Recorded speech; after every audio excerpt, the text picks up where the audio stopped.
শ্রাবণী ঘরকোনা থেকে শ্রাবণী চলে এসেছি আপনাদের কাছে একটি নতুন ভিডিও নিয়ে। মা মহামায়ার মন্দির, এটি 350 বছরের পুরনো মন্দির, খুবই জাগ্রত মা। তো এই মন্দির দর্শন কিভাবে করবেন তার বিস্তারিত আমি জানাচ্ছি। আপনারা আসবেন যদি গড়িয়া থেকে অটোয় করে আসেন, মেট্রো থেকে নেবে যে কোনো অটোয় আপনারা যদি মহামায়াতলায় নামেন, মহামায়া মন্দির বললেই ওরা নামিয়ে দেবে, কোনো অসুবিধা হবে না। বা বাসেও আপনারা আসতে পারেন মহামায়াতলা থেকে। আর যদি বারাইপুর থেকে আসেন তো সেখান থেকে আপনারা অটো হোক বাস হোক মহামায়াতলা মোড়ে নামলে আর সোজাসুজি 1 থেকে 1.5 মিনিট হাঁটলেই আপনারা সোজা মন্দির প্রাঙ্গণে পৌঁছে যাবেন। তো আমরা চলে এসেছি মা মহামায়ার মন্দিরে।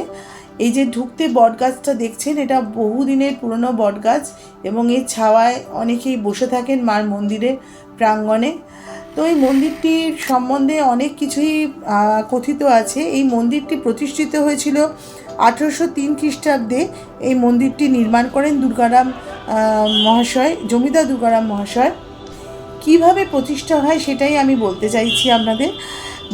দুর্গারাম মহাশয় 1210 সালে উনি একদিন স্বপ্নাদেশ পেয়েছিলেন যে মা মহামায়া ওনাকে বলছেন যে উনি মা মহামায়া গঙ্গার জলে নিচে রয়েছেন, ওনাকে প্রতিষ্ঠা করার জন্য। সেই স্বপ্নাদেশ পেয়ে উনি ফর্তাবাদ গঙ্গায় যান এবং সেখানে গিয়ে দেখেন যে পুরোহিত গোরাচাঁদ ঘোষাল মহাশয় তিনিও এসছেন একই স্বপ্নাদেশ পেয়ে। তো সেই জন্যই তেনারা দুজন গঙ্গায় ডুব দিয়ে মার মূর্তি উদ্ধার করেন এবং মাকে সেই সময় একটি বাগানে প্রতিষ্ঠা করেন।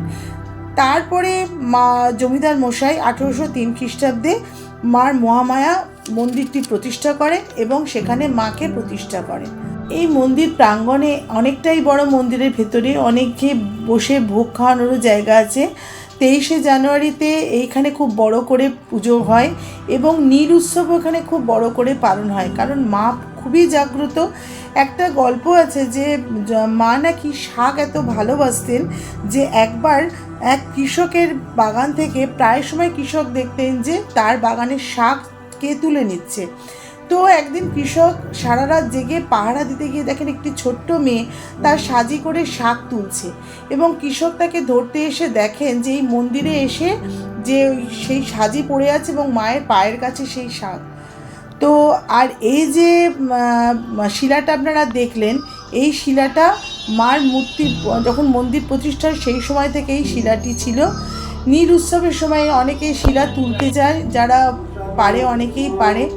তো মার এইখানে যে আজকে সপ্তমী পুজো হচ্ছে, তো এই সপ্তমী পুজো আজকের হচ্ছে কালকে, আর আজকের আমি তুলেছি। আর এই ভিডিওটা যখন আসবে মার অষ্টমী পুজো তো দিন এই ভিডিওটি আসবে। তো আপনারা যদি যান তো অষ্টমী পুজো দিতে পারেন। মা খুবই জাগ্রত। এবং এই যে শাকের ঘটনাটি, এটাও অনেকে হয়তো জানেন যে মার কাছে অনেকেই এখনও আছেন যে যাদের প্রথম ফল বা প্রথম সবজি মার কাছে দেয়। এখানে পুজো হয়, মার ভোগ হয়। এই হচ্ছে ভোগের ঘর, যেখানে মার পায়েস হচ্ছে।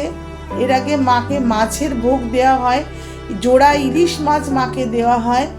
তো মা এখানে মা প্রচণ্ড জাগ্রত মা মহামায়া, যার কাছে দর্শন মাত্রই সব ইচ্ছা সব মনোকামনা আপনাদের পূর্ণ হবে। তো আপনারা আসুন, একবার পুজো দিন। পুরোহিত মশাই খুব ভালোভাবে পুজো দেয়। মাকে যদি আপনারা কাপড় দেন, আলতা সিঁদুর দেন, এখানে পুজো দিতে পারেন। মাকে সেই পুজোর কাপড় পরানো হয় এবং এই মন্দিরে একবার দর্শন করলে আপনাদের মনে হবে আর একবার আসি।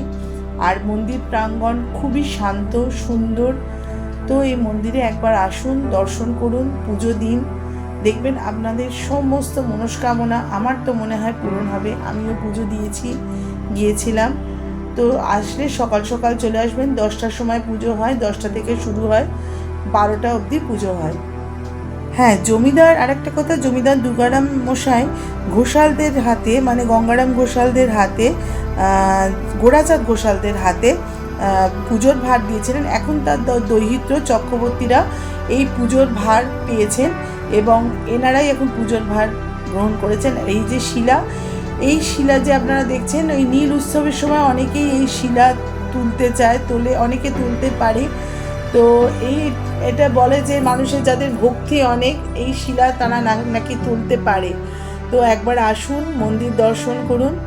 আর আমার ভিডিওটি যদি ভালো লাগে অবশ্যই লাইক শেয়ার সাবস্ক্রাইব করে দেবেন। আমি এরকম ভিডিও যাতে আপনাদেরকে আনতে পারি এবং ভিডিও সম্বন্ধে সব কিছু জানাতে পারি, নতুন নতুন তথ্য।